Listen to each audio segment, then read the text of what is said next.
เคចឹងឃើញថាម្សិលមិញហ្នឹង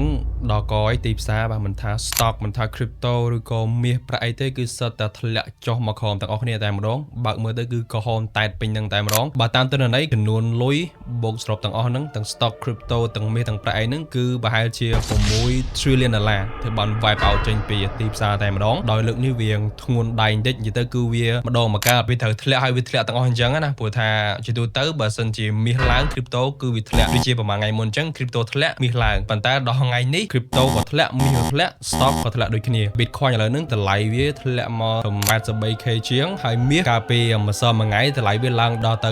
$5,500 ដុល្លារជាងក្នុងមួយ ounce ដល់ពេលឥឡូវគឺធ្លាក់មកសល់ក្រោម $5,000 ហើយដូចជា